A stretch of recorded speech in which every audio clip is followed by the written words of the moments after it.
Είναι εδώ μαζί μας ο κ. Παναγιώτης Αναγνωστόπουλος, ο οποίος είναι διαχειριστής crowdfund, στο crowdfunding όπως λέμε χαρακτηριστικά, και θα μας πει ευθύς αμέσως τι είναι αυτό, το οποίο απασχολεί όχι αυτούς που έχουν πολλά λεφτά, απασχολεί και πρέπει να απασχολεί αυτούς που έχουν πολύ λίγα λεφτά, τα οποία αθροιζόμενα, δηλαδή με πολύ λίγα λεφτά, μαζεύουν ένα πολύ μεγάλο κεφάλαιο. Και από εκεί και πέρα το θέμα είναι τι το κάνουν αυτό το κεφάλαιο. Καλώς ήρθατε, κύριε Αναγνωστόπουλε. Καλή σας μέρα. Τι είναι το crowdfund, να κάνουμε μια γνωριμία τι σημαίνει crowdfund, πώς λειτουργεί, τι πρέπει να ξέρει ένας υποψήφιος επενδυτής και ποιες είναι οι ασφαλιστικές δικλείδες. Μάλιστα. Το crowdfund δεν είναι κάτι καινούριο. Βασικά είναι, όπως λέει και η φράση crowdfund, είναι το funding, η χρηματοδότηση δηλαδή από το crowd, από τα πλήθη, από το κοινό. Με μικρά ποσά.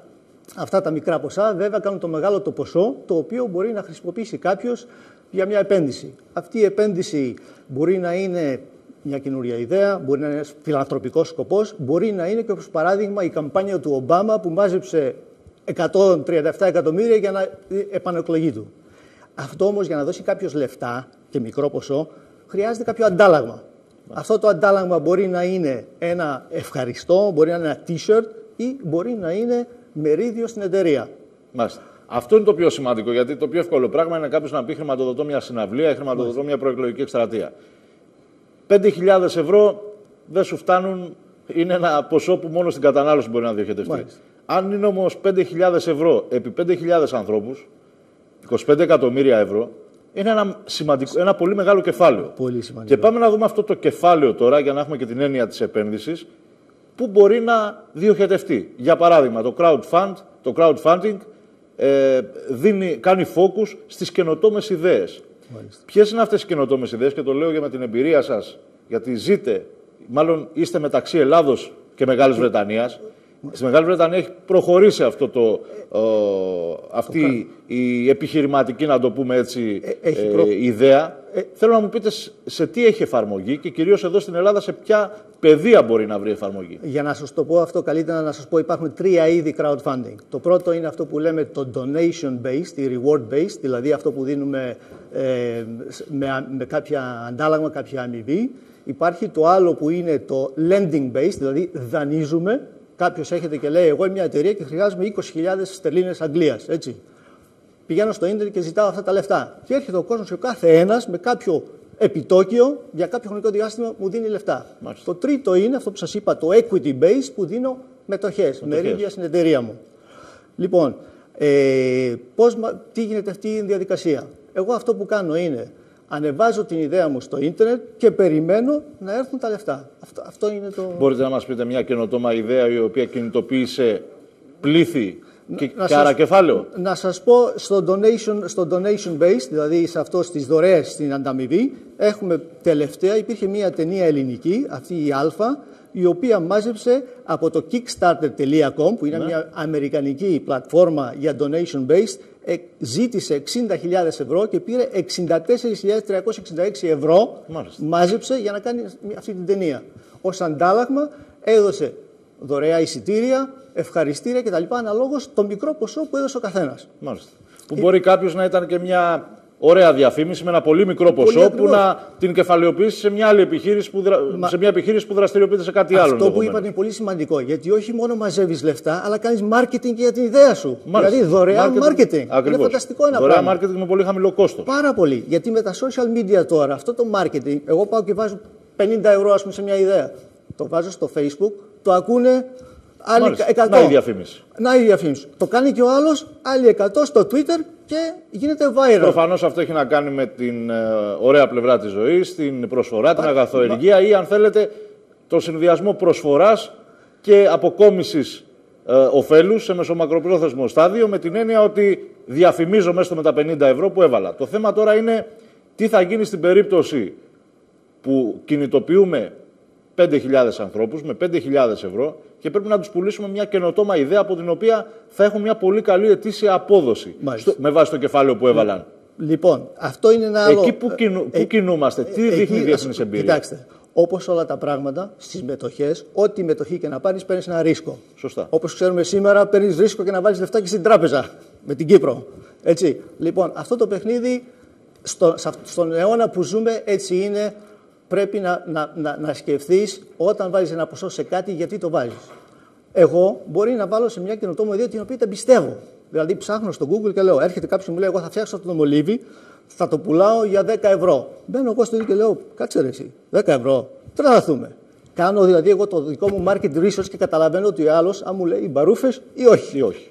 Εάν το βλέπω ότι είναι σωστό, βάζω λεφτά και το παρακολουθώ. Γιατί στο ίντερνετ, σε αυτές τις πλατφόρμες υπάρχει διαφάνεια. Δεν μπορεί κανείς να σου πει ψέματα. Τα λεφτά δεν χάνονται. Τα βλέπεις εκεί καθημερινώς και λες, κάνουμε παραγωγή, κάνουμε marketing, βγήκαμε στην αγορά, πουλάμε. Σήμερα πούλησαμε τόσα. Βλέπεις τη μετοχή σου να αυξάνεται. Αν έχετε την καλοσύνη να βάλουμε μια άνω τελεία και αμέσως μετά, όπως τόσο απλά το είπατε, να δούμε και τις ασφαλιστικές δικλείδες για τον μικροεπενδυτή, να το πω πολύ απλά, και πώς έχει λειτουργήσει αυτό το σύστημα στο εξωτερικό. Να πάμε στο τελευταίο info break, κυρίες και κύριοι, της πρώτης ζώνης του Market Live και επιστρέφουμε. Επιστρέψαμε, κυρίες και κύριοι, συνεχίζουμε τη συζήτησή μας με τον κύριο Παναγιώτη Αναγνωστόπουλο, που είναι διαχειριστής σε crowdfund, συμμετέχει μάλλον σε crowdfund, το Crowd Ahead. Και συζητάμε εδώ για το πώς ένα πολύ μικρό κεφάλαιο των 2.000 ευρώ ή των 3.000 ευρώ, που από μόνο του δεν μπορεί να επενδυθεί πουθενά ουσιαστικά με τον τρόπο που ξέρουμε στο επιχειρήν, πώς μπορεί να αθροιστούν να ζητηθεί μάλλον από πολλές χιλιάδες κόσμου ή από κάποιες εκατοντάδες το αντίστοιχο τριχίλιαρο, να μαζευτεί ένα κεφάλαιο και να πάμε σε μια καινοτόμα ιδέα. Και έχουμε εδώ, έχετε να μας δείξετε, λέγαμε γιατί πρέπει να πάμε στο διατάφτα, να δούμε τι χρηματοδοτεί ο άλλος, τι μετοχές θα πάρει και κυρίως ποια ιδέα είναι εκείνη η οποία καινοτομεί και μπορεί να αποφέρει λεφτά. Έχετε ένα χαρακτηριστικό παράδειγμα από τις ΗΠΑ, όπου κάποιος ζητούσε $60.000 για κάποια ρολόγια και μάζεψε 10 εκατομμύρια. Είναι αυτό, μπορεί να το έχει δει ο κόσμος, αυτό το Pebble, έτσι λέγεται, Pebble Watch, το οποίο κάποιος ζήτησε. Αυτό το Pebble Watch βασικά κατεβάζει εφαρμογές διαμέσου του τηλεφώνου. Δείξτε το έτσι λίγο στην κάμερα, ενδεικτικά. Στην κάμερά σας.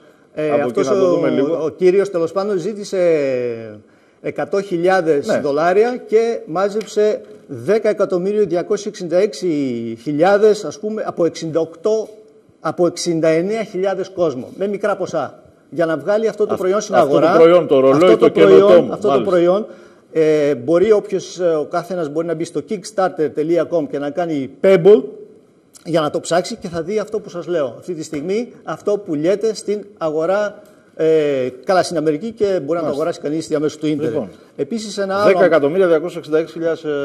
δολάρια. Μάλιστα. Κάτι άλλο που έγινε στην Ελλάδα για τον ελληνικό τουρισμό, από Up Greek Tourism λέγεται μια εταιρεία η οποία είναι, αυτά τα παιδιά τα ξέρω, από την Ελλάδα, οι οποίοι μάζεψαν λεφτά για να βάλουν διαφήμιση πρόπερση στην Αμερική και πέρσι, μάλλον Ιανουάριος φέτος, στο Piccadilly Circus του Λονδίνου, που έχει μία μεγάλη ταινία η οποία δείχνει την Ελλάδα και μιλάει για τον ελληνικό τουρισμό. Μάλιστα. Κάθε φωτογραφία που έβγαινε εκεί πέρα ήταν του επενδυτή που πλήρωσε ένα ποσό. Μια μικρή φωτογραφία. Είναι ένα μοσαϊκό, ας πούμε, φωτογραφιών αναλόγως με τα λεφτά που έβαλες. Αν έβαλα εγώ $100 ήταν πιο μεγάλη φωτογραφία. Αν έβαζα 50 ήταν μια μικρή φωτογραφία δική μου. Και αισθάνεσαι ότι κάνεις κάτι για τη χώρα σου. Για την Ελλάδα, για τον τουρισμό αυτή τη στιγμή. Φανταστική μια ιδέα. Μπράβο τα παιδιά. Εξαιρετική, όπως επίσης και το ρολόι, αυτά τα είδη ρολογιού στις ΗΠΑ που ξεκίνησε με $68.000, ζητούσε μάλλον και μαζευτήκαν 10,2 εκατομμύρια. Σημαίνει ότι ήταν μια καινοτόμα ιδέα και κάποιοι πίστεψαν, πήραν μετοχές. Και αυτό το προϊόν φαντάζομαι έχει και ζήτηση στην αγορά. Μεγάλη ζήτηση. Και το πρόβλημα είναι το εξής. Στην εποχή που ζούμε, όταν ένας νέος, και ας μην είναι νέος, κάποιος έχει μια καινοτόμο ιδέα, είναι πολύ δύσκολο να πάει να βρει ποσά. Εδώ στην Ελλάδα, γιατί λέμε ότι έχουμε ανθρωπίνους εγκεφάλους, δυστυχώς έχουμε πολλούς ανθρωπίνους εγκεφάλους που είναι στο εξωτερικό. Δυστυχώς. Και θα θέλαμε να είναι εδώ. Ποιες καινοτόμες ιδέες, κατά τη γνώμη σας, μπορούν να χρηματοδοτηθούν, σε ποιους τομείς πιστεύετε ότι βρίσκονται αυτές οι ιδέες, αν έχουμε εικόνα για κάποιους ανθρώπους εδώ στην Ελλάδα οι οποίοι έχουν μια καινοτόμα ιδέα αυτή τη στιγμή, αλλά δεν υπάρχει το στοιχειώδες κεφάλαιο να την ενεργοποιήσουν, μια ιδέα η οποία θα φέρει λεφτά. Πού κινούμαστε εδώ πέρα, μέσα στις συνθήκες αυτής τις οικονομικο-κοινωνικές συνθήκες που έχουν διαμορφωθεί, έτσι?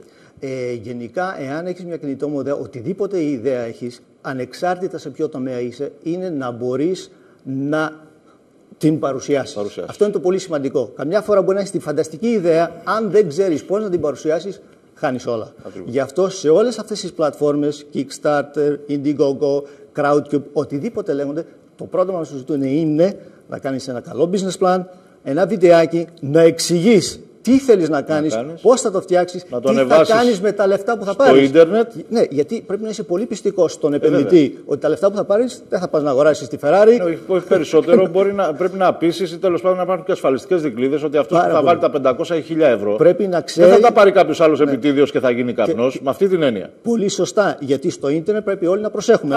Ακριβώς. Το καλό είναι όμως το ίντερνετ, επειδή είναι global, εγώ μπορώ να ανεβάσω την ιδέα μου από την Ελλάδα, από την Κύπρο, από τη Ρωσία, από την Αγγλία και να με χρηματοδοτήσει. Κάτι τελευταίο. Έχουμε τέτοιες ιδέες στην Ελλάδα, κάποιες καινοτόμες ιδέες που αυτή τη στιγμή επεξεργάζονται ή θα αρχίσουν να υλοποιούνται ή κάποιες είναι υπό μελέτη, να το πούμε πολύ απλά. Και σε ποιους τομείς? Υπάρχουν μερικές ιδέες, περισσότερο στην τεχνολογία, στα games, computer games. Τέτοιες ιδέες υπάρχουν αρκετές, οι οποίες έρχονται και τις βλέπω και σε μένα, εμείς τις δεχόμαστε, γιατί όπως είπατε προηγουμένως, το Crowd Ahead, εγώ είμαι συνειδητής αυτής της πλατφόρμας Crowd Ahead, που είναι στο επενδυτικό. Στο επενδυτικό.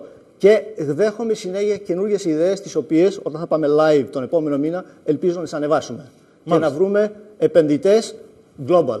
Ούτως ώστε. Οπότε θα μπορούμε να πούμε περισσότερα τον επόμενο μήνα. Θα χαρώ πολύ να έρθω και να σας πω και να σας δείξω την καινούργια πλατφόρμα. Για να δούμε καινοτόμες ιδέες Ελλήνων νέων ανθρώπων. Οι οποίες μπορούν να υλοποιηθούν με 30.000 ευρώ για παράδειγμα και τελικά η προσφορά να φτάσει και το 1 εκατομμύριο και να γίνει πλέον να αρχίσει να δημιουργείται ένα σοβαρό επιχειρηματικό story. Αρκεί να έχουν αυτά που είπα, τη σωστή παρουσίαση. Γιατί ο κόσμος πρέπει να πιστεί ότι τα λεφτά του τα βάζει κάπου όσο μπορεί με λιγότερο ρίσκο. Μια εναλλακτική λύση του λαϊκού καπιταλισμού, θα το πω. Μια εκδοχή του λαϊκού καπιταλισμού θα μπορούσε να εξελιχθεί αυτό το πράγμα. Το social media τι είναι. Μάλιστα, σωστά. Κύριε Αναγνωστόπουλο, σας ευχαριστώ πάρα πολύ. Ευχαριστώ που ήρθα και ελπίζω να σας ξαναδώ με την καινούργια πλατφόρμα για να τη δείτε. Να είστε καλά, σας ευχαριστώ.